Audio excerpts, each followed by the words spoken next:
Welcome back to the Synergee Podcast. I'm Kelly Engelman, and today's episode is a meaningful pulse point. It's our final episode of the year, and it's an invitation to step back, to exhale, and to recognize what you've built over the past year with your health. The past 12 months, Lori and I have spent exploring some of the most essential conversations in the world of functional medicine and whole person healing. We've talked about mindset, nutrition, hormones, trauma, resilience, and what it looks like to be in alignment with your biology and also with your values. We've shared evidence-informed, practical tools that you can immediately use and conversations with experts that have shed light on the why behind what you're experiencing so that you can move from confusion to clarity and from effort to results. But the most important part of the year has been you. It's been your messages, it's been your breakthroughs, your I finally understand what's going on in my body moments.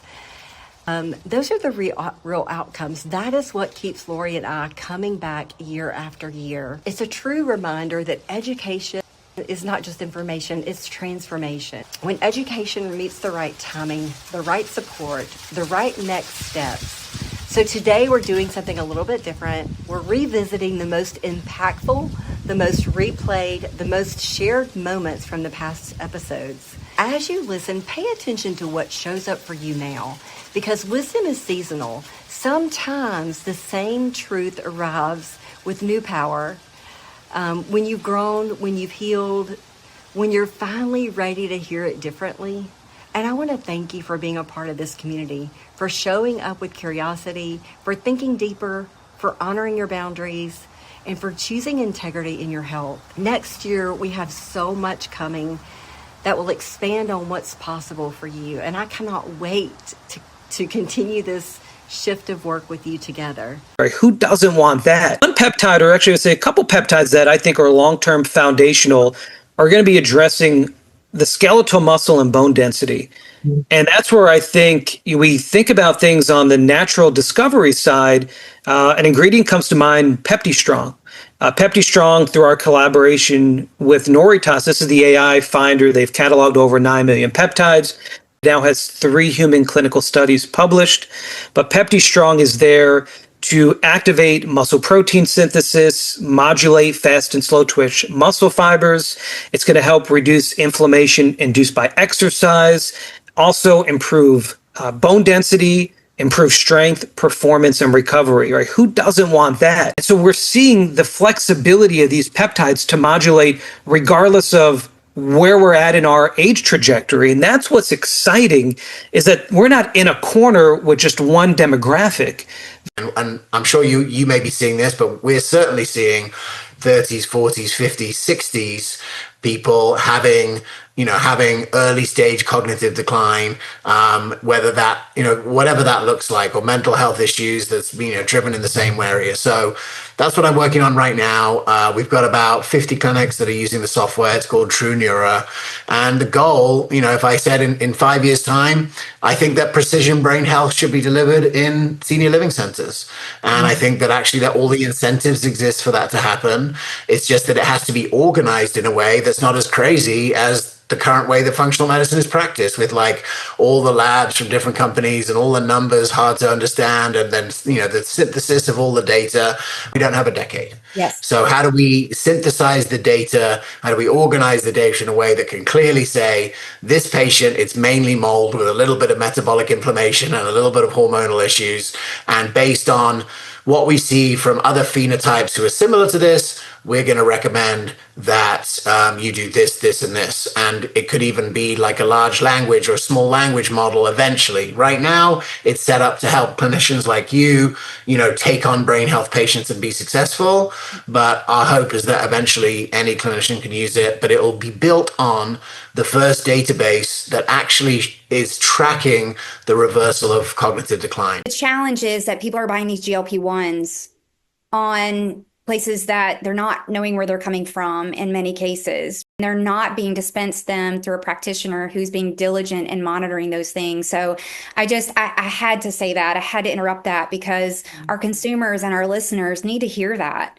is that those things are not intended to be done just for, just the loosey-goosey letting someone, dispense them. They are intended for a time for the individual, right? And for someone to be looking at their whole body care and protecting them in the process of, again, doing something for good, but can be dangerous.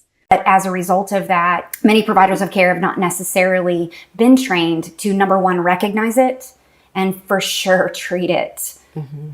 Yeah. And we want you to leave today with some resources, right? Dr. Shoemaker has a website that he developed called survivingmold.com. There's a lot of information on that website regarding chronic inflammatory response syndrome.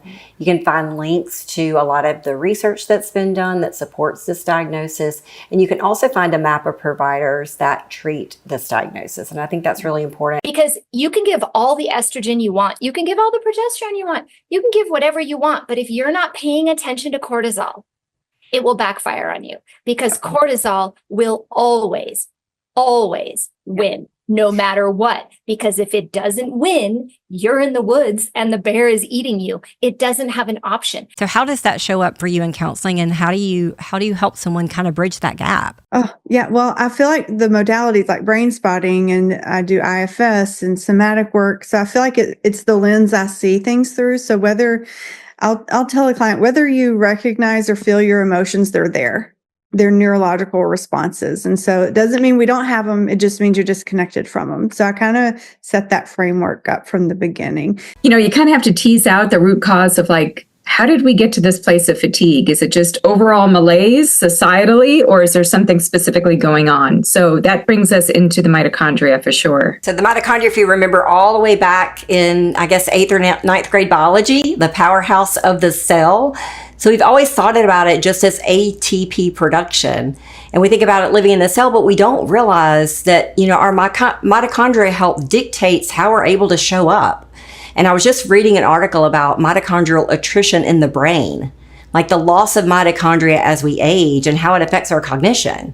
So I'm so excited to be able to have this conversation with you and really dig in and give people kind of an anchor for what they could be doing to nourish and feed their mitochondria, and how their everyday life may be kind of taking them backwards. We now have identified they cross the precious border, your blood-brain border, into your brain. We have microplastics in our brain. We each eat now about a credit card size of plastic a month.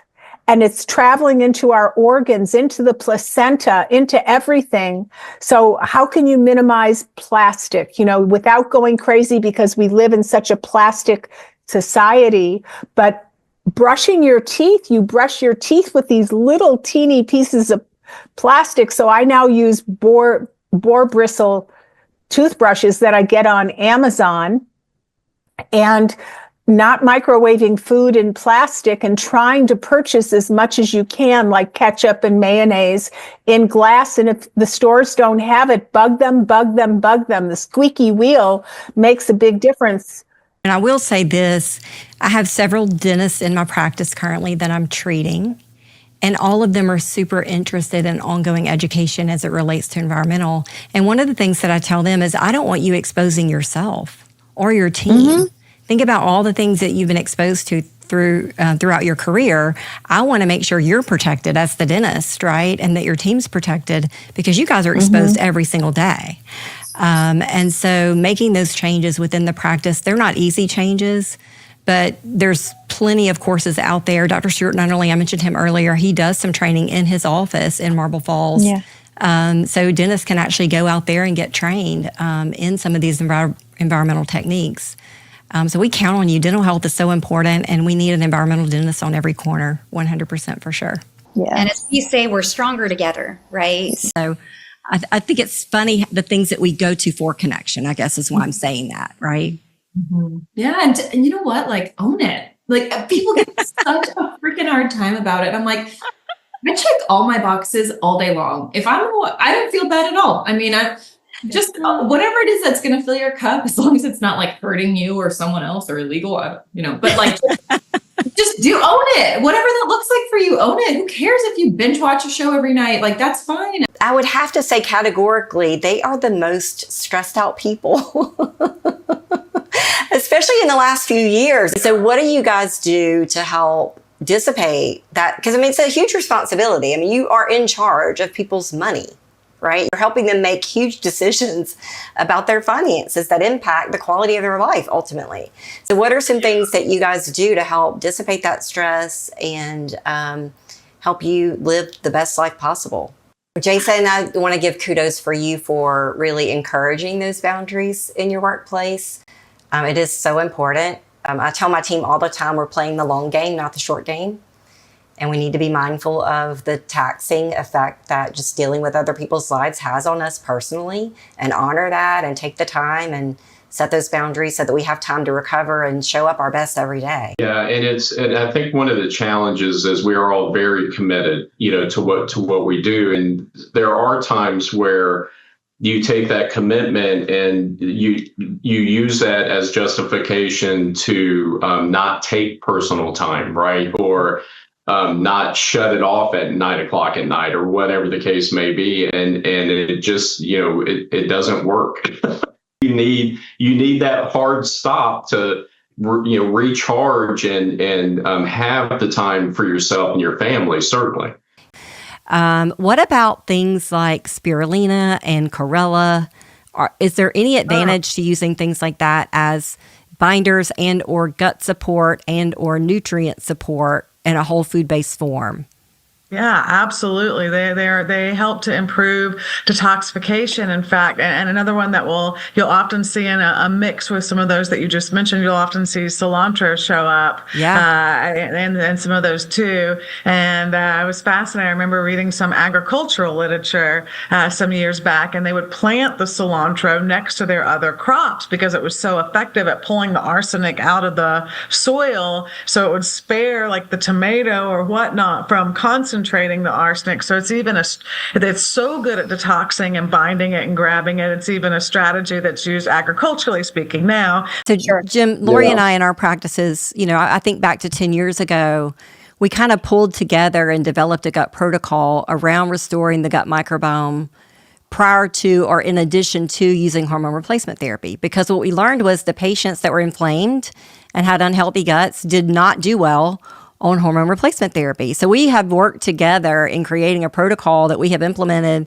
for over 10, maybe 12 to 15 years at this point. Today we get to dig into the gut microbiome and longevity.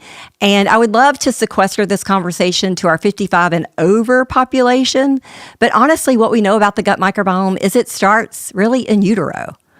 And so we want to dig in with Jim and talk about how is our gut microbiome? Why is it important? What is it? How is it established? And then, all is not lost. If we are over 55, like most of us on this podcast are, how do we, rectify a gut microbiome that's gone bad? So I know we're talking dollars and cents, but I just want to encourage our audience and our listeners that, all investments in health don't have to do with dollars.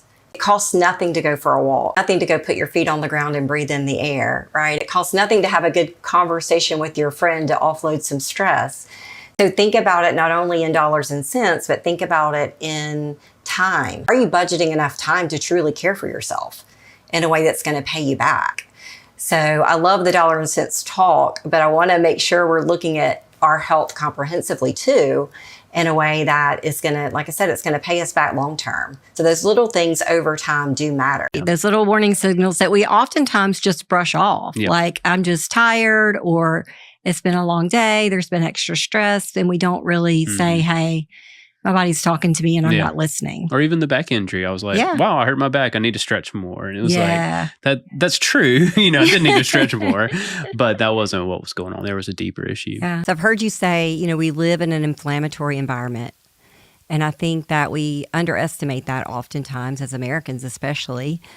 We don't realize all of the stressors that our body does encounter in any given day. So having these strategies, even I would say for the person that's not sick, right? The person that's well and they want to maintain health and wellness over time, I think there's extreme value. If I could go back to my younger self and say, do one thing, it would have been really to focus on pacing and to focus on keeping my nervous system calm. You can't remove all stressors. So just to put it in perspective, vitamin C, now I don't want to diminish the effects of vitamin C. One molecule of melatonin can quench up to 10 free radicals, and even the metabolites of melatonin act as antioxidants. But melatonin is a primary one, which now if we make the clinical translation and say, okay, well, how does that shake out in terms of my life or my risk of certain diseases? And so when you just start explaining, and especially because I have dealt with this personally, they're a little bit more willing to listen as well, that they're not discounted and like they've had other doctors just, yeah, this is all in your head. And I'm like, yeah, your head and your body, it's all the same thing. So let's process with it. So they normally are pretty open once I kind of introduce the possibility, because they've normally tried so many things and this is something they're willing to try. Humans are meant to move. And it's when we don't move that we start to have issues. So I love that. Movement is medicine. I was a busybody. I have always been I've adopted it, but my friends always say I'm naturally caffeinated. And so movement for me is just a way of expending all of this additional energy that I've got going. And, you could go back and you could talk to my parents who would tell you that from a very young age, I was a very busy person. They put me in gymnastics at the age of 3 because they were like, this girl needs to expend some energy. And that was, even though I was, I grew up on a farm, an actual working farm, and it was my mom, dad, and my sister. So we always said we were my dad's girl crew.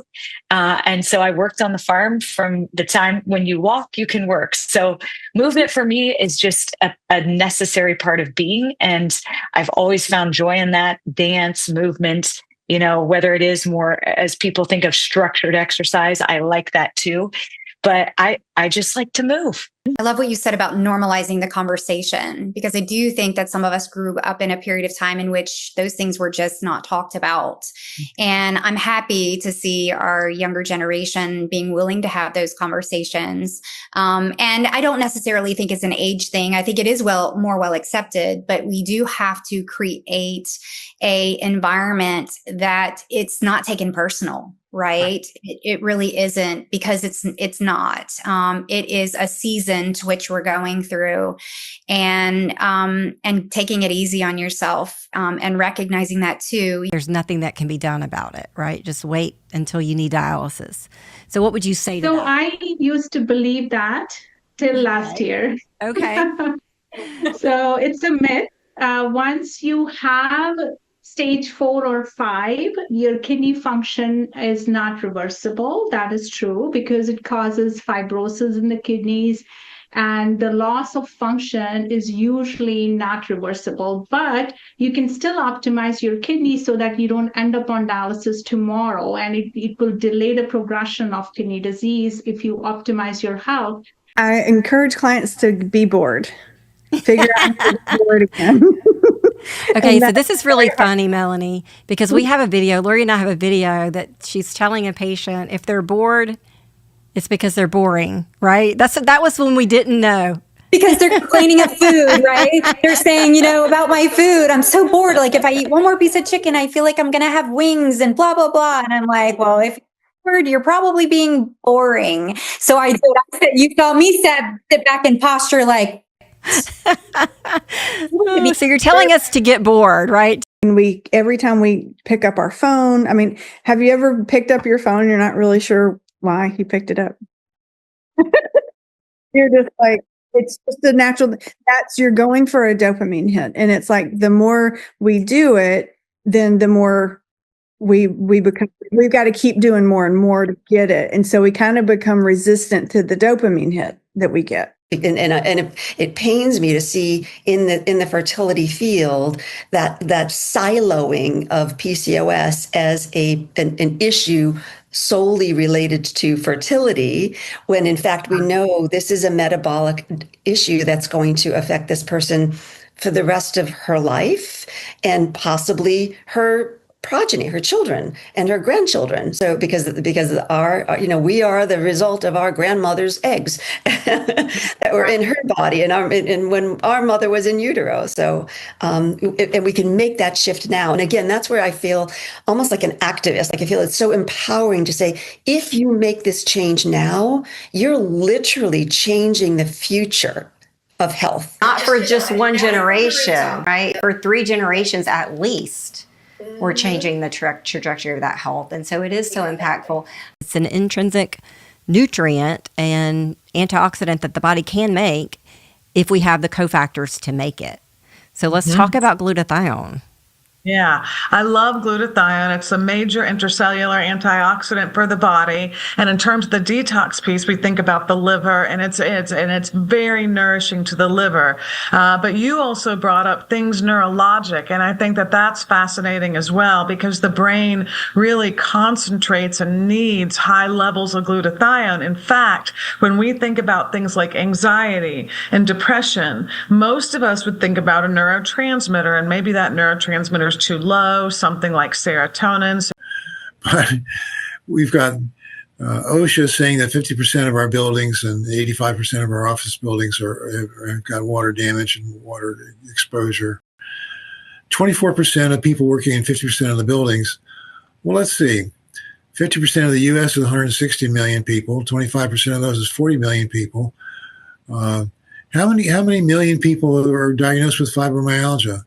How many million people are diagnosed as depression that doesn't respond to antibiotics or antidepressants? How many people are walking around with Lyme disease that doesn't respond to antibiotics? The numbers start adding up, and 40 million sounds like a lot of people with SIRS, but you can almost guarantee that if you work up with a new patient with SIRS, that they will say, aha, near the end of the interview. This is just like Mrs. I went to high school with her, and the SIRS word may not be around, but the fatigue is around, and fatigue and all that is too real. And anxiety, that's a common symptom as well that we see repetitively. So this is one that we hear a lot, and we're hearing it on the app, but I'm also hearing it clinically every day. I used to be able to handle stress well. I could roll with pretty much anything, and now I feel so dysregulated. I get hit with a stressor, and it not only knocks me down and off my game, and I may respond in a way that's just not very helpful, but it also makes me feel fatigued for a few days after. And a lot of times what I'll say to them is, listen, let's go back to the basics foundationally. What are you doing in respect to what are you eating? What are you drinking? How are you sleeping, moving, and thinking? We got to think about your adrenals, your stress response. We have to think about your thyroid, which is your metabolism. And we definitely have to think about how are you fueling your body to keep blood sugar nice and stable. So you're not broken. That's what I would tell them. You're not broken. Spend some time really dissecting what you're currently doing.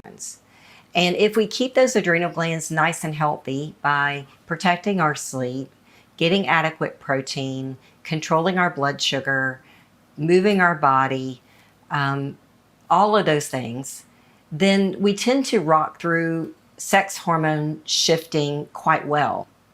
But if we start having sex hormone shifting at a time when our adrenal glands are stressed out, that's more often the time when we feel more dysregulated. We feel like we don't have a safety net.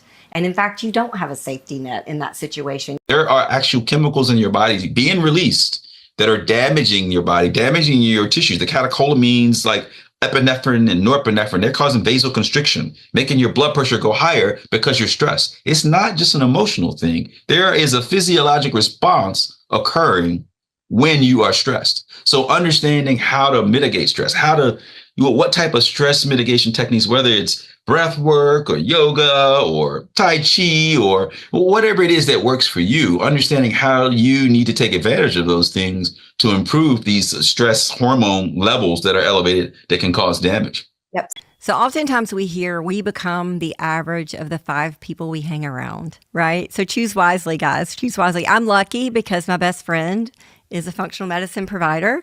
And, she's always challenging me to level up how I'm taking care of myself, how I'm talking to myself. But a lot of people don't have that. They don't have that person. I'm also lucky in that my husband's a really good supporter of lifestyle change.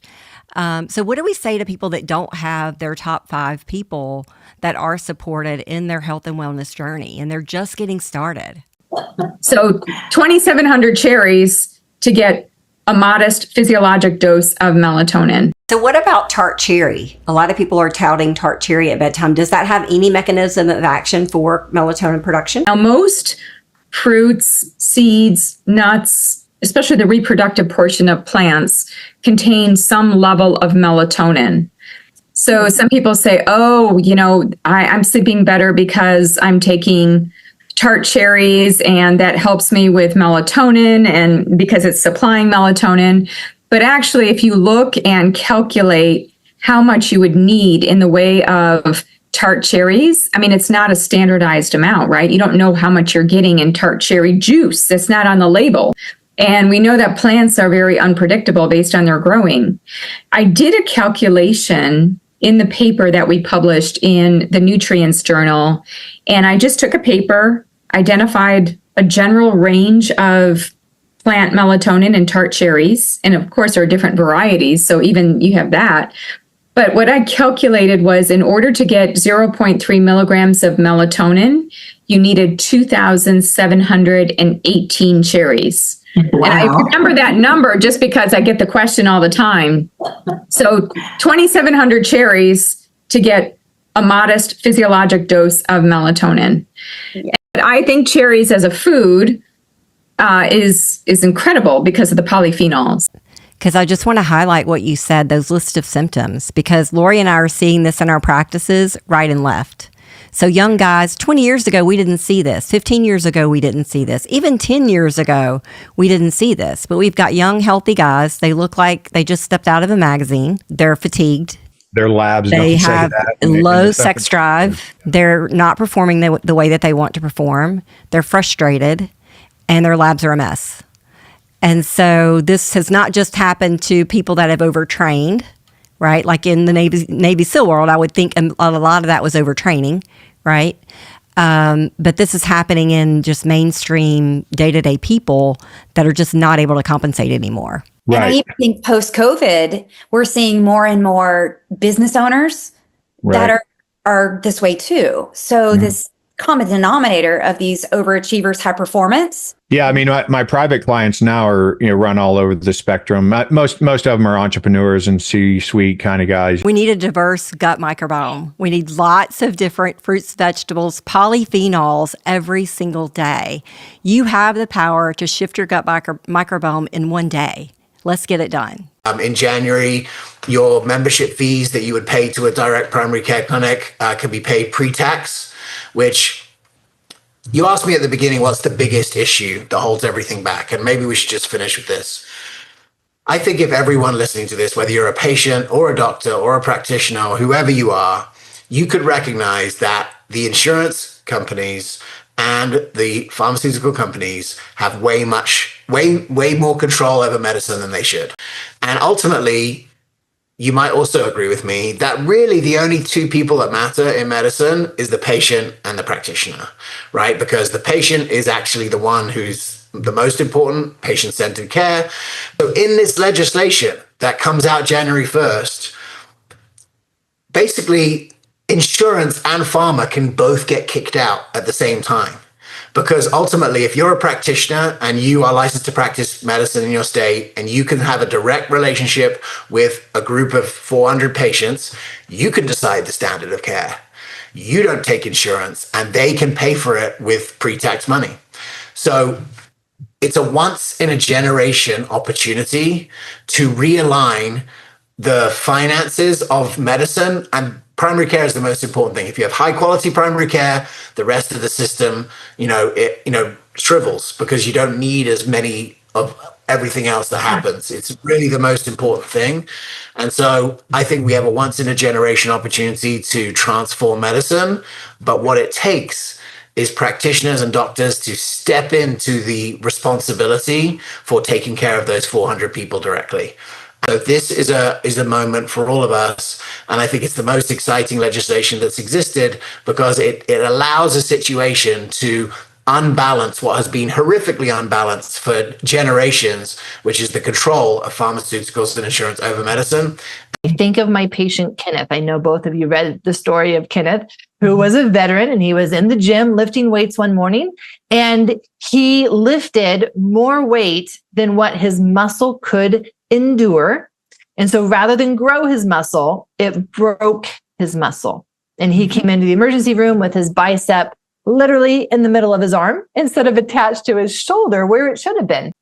Yeah. So applying that then to anything, and you know this from reading the book, my definition of trauma is anything that for any reason at that time was more than what we could handle.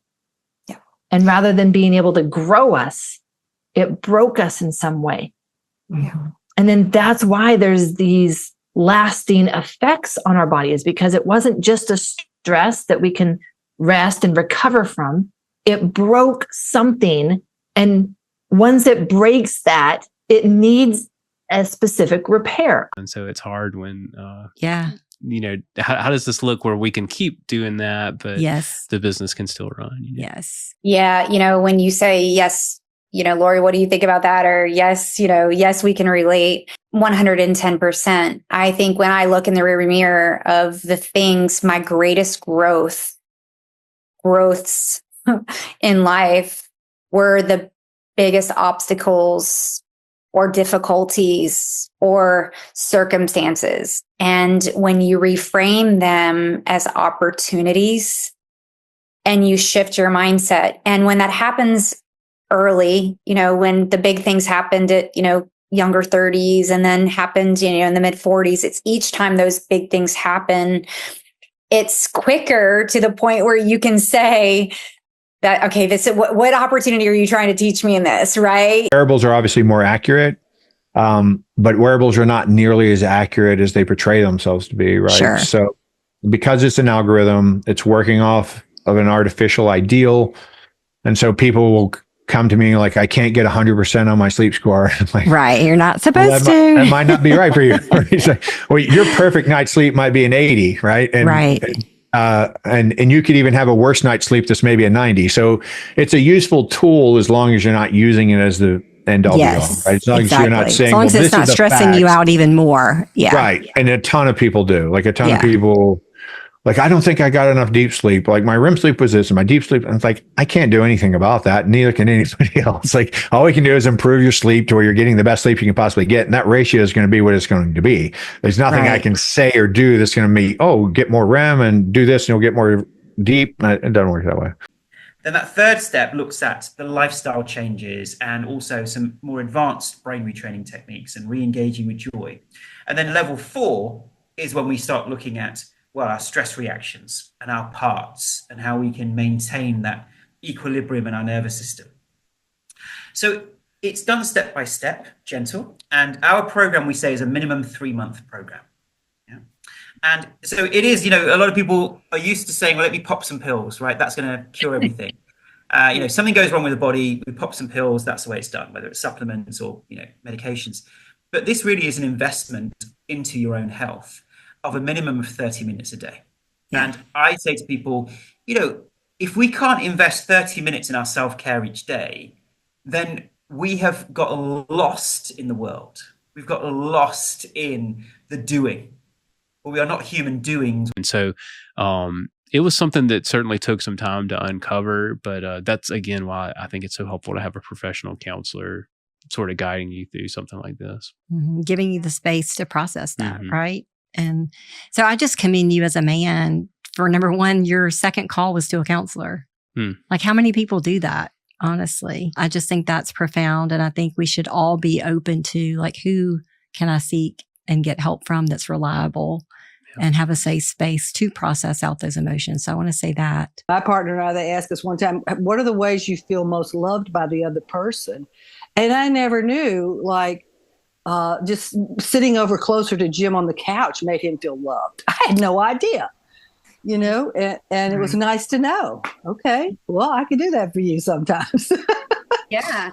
So what I hear you say is also it's seeking first to understand before trying to be understood. It's approaching with clarifying questions. I'm sure that posture and the energy that we're emitting, right? Understanding that our body language speaks volumes too, and not just a word, but how important that is. Alcohol does the opposite. So when you take Ambien with alcohol, you get no sleep.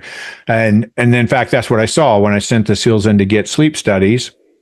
And again, they weren't complaining about sleep. Like, this was just life. It's like, hey, I wake up at 4, I can't go back to sleep. I just come in and work out and try to get tired that day and go home and go to sleep earlier that night.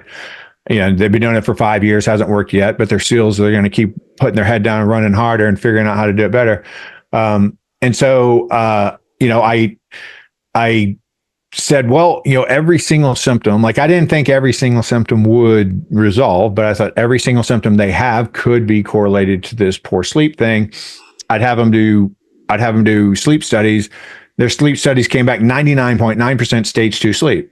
So no deep sleep, no REM sleep.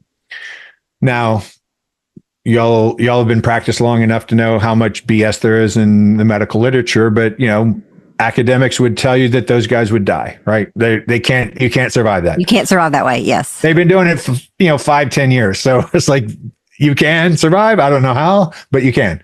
And so, I finally, I talked to a bunch by the time I kind of figured out what I thought was going on, I probably already had 100, 150 guys depending on me to help them. And so I said, well, I really think the sleep is going to be a big component of it. Right.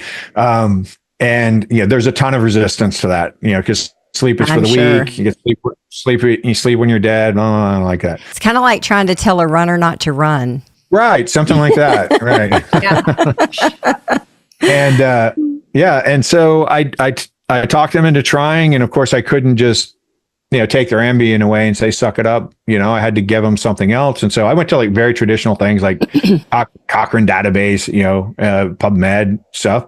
And I was like, what supplements have been proven to help with sleep? And then I was learning a lot about sleep and what happens when you sleep. So I could figure out why those supplements work. It makes sense. The Synergee Podcast is for general informational purposes only and does not constitute the practice of medicine, nursing, or other professional healthcare services, including the giving of medical advice, and no doctor-patient relationship is formed. The content of this podcast is not intended to be a substitute for professional medical advice, diagnosis, or treatment. Users should not disregard or delay in obtaining medical advice for any medical condition they may have and should seek the assistance of their healthcare professionals for any such conditions.